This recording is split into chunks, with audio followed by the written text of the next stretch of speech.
NEET paper leak पर खामोश, प्रदर्शन पर शोर, यही है इनकी सेवा, यही है इनका दस्तूर। नीट पेपर लीक पर जवाब मांगने वाले लाखों युवाओं को रोकने के लिए हाई कोर्ट तक पहुंच गए, लेकिन कोर्ट ने वो कर दिया जो किसी ने सोचा ही नहीं था। नमस्कार, मैं हूं सुमन शुक्ला और आप देख रहे हैं 7 टीवी पर। जब तक जनता के सवाल जिंदा हैं, सत्ता कभी बेफिक्र नहीं हो सकती। दोस्तों, एक तरफ लाखों युवा जो नीट पेपर लीक की आग में झुलस रहे हैं, दूसरी तरफ एक सवाल, शिक्षा मंत्री का इस्तीफा कब होगा। और इन सवालों को उठाने वाले जब सड़क पर उतरने की तैयारी में हैं, तो कुछ लोग हाई कोर्ट पहुंच गए। मकसद एक ही है, इनको रोको, किसी भी तरह से रोको। लेकिन जो हुआ वो शायद उन्होंने सोचा भी नहीं था। दिल्ली हाई कोर्ट ने वो याचिका खारिज कर दी। दोस्तों, बात करते हैं 6 जून की। कॉकरोच जनता पार्टी के मुखिया अमेरिका से दिल्ली पहुंचे। योजना थी पहले संसद मार्ग, फिर जंतर मंतर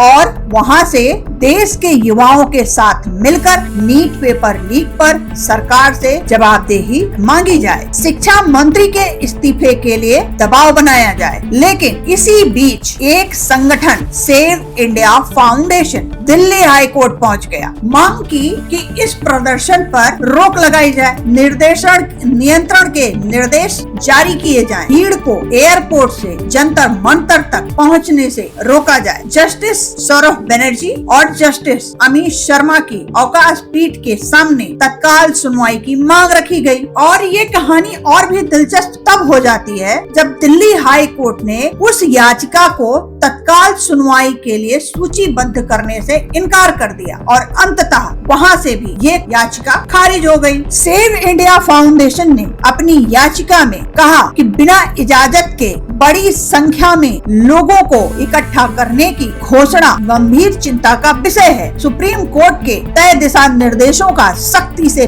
पालन सुनिश्चित किया जाए। सुनने में बड़ा संवैधानिक लगता है, सही है ना, बहुत संवैधानिक लगता है। लेकिन एक सवाल, क्या भारतीय जनता पार्टी अपनी सारी जनसभाओं से पहले पुलिस से इजाजत लेती है? क्या हर रैली में जो लोग बसों में भरकर लाए जाते हैं, झंडा थामे होते हैं, उनकी इजाजत ली जाती है? यदि नहीं, तो फिर ये नियम सिर्फ उन्हीं के लिए क्यों जो सरकार से सवाल पूछने की हिम्मत रखते हैं, सवाल पूछने का जज्बा रखते हैं। दोस्तों, सबसे चौंकाने वाली बात वो ये है, याचिकाकर्ता संगठन के वकील विकास शर्मा ने पहले कहा हर नागरिक को शांतिपूर्ण प्रदर्शन करने का अधिकार है। लेकिन जब याचिका खारिज हुई तो याचिकाकर्ता प्रीत सुरोही ने वो लाइनें कही जो देश ने पहले भी सुनी है, अगर दिल्ली को शाहीन बाग बनाने की कोशिश की गई तो हम चुप नहीं बैठेंगे। दोस्तों, याद है साल 2020 CAA प्रोटेस्ट के दौरान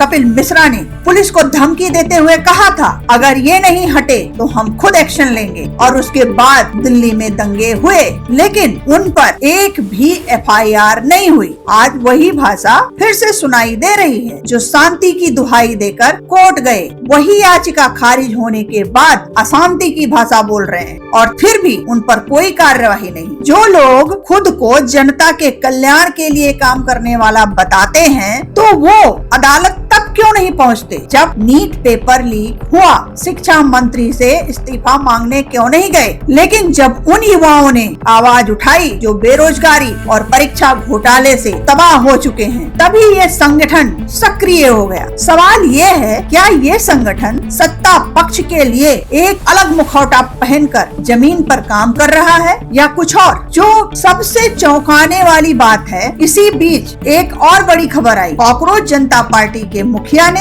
अपना प्लान बदल लिया। जंतर मंतर की जगह अब वो संसद मार्ग पर पूरे देश के समर्थकों को पहुंचने का आह्वान किया। सोशल मीडिया पर 2.5 से 3 करोड़ समर्थक हैं CJP के। अगर उनमें से महज 2-2.5 हजार लोग थाने का घेराव करने पहुंच जाएं, तो परिस्थितियां क्या हो सकती हैं, आप स्वयं अंदाजा लगा सकते हैं। दोस्तों, संविधान हर नागरिक को शांतिपूर्ण प्रदर्शन करने का अधिकार देता है और यह अधिकार किसी की दया नहीं, ये हमारा मौलिक हक है। लेकिन जब उस हक को अदालतों में दफनाने की कोशिश हो और अदालत खुद उस कोशिश को नकार दे, तो समझिए न्याय की जड़ें अभी पूरी तरह नहीं सूखी हैं। सवाल सिर्फ एक प्रदर्शन का नहीं है, सवाल उस सच्चाई का है जिसे हम देखकर भी अनदेखा कर देते हैं। क्या इस देश में सत्ता से सवाल पूछने का हक सिर्फ उन्हीं को है जो सत्ता के चहेते हैं? सवाल जिंदा है तो देश जिंदा है। और मैं हूँ आपके साथ सुमन शुक्ला और आप देख रहे हैं 7 टीवी भारत। ऐसी ही आगे और खबरों के लिए बने रहिए 7 टीवी भारत के साथ और अपने विचार हमसे शेयर करिए। हमारे कमेंट सेक्शन में अपने विचार साझा कीजिए। चैनल को लाइक और सब्सक्राइब कीजिए।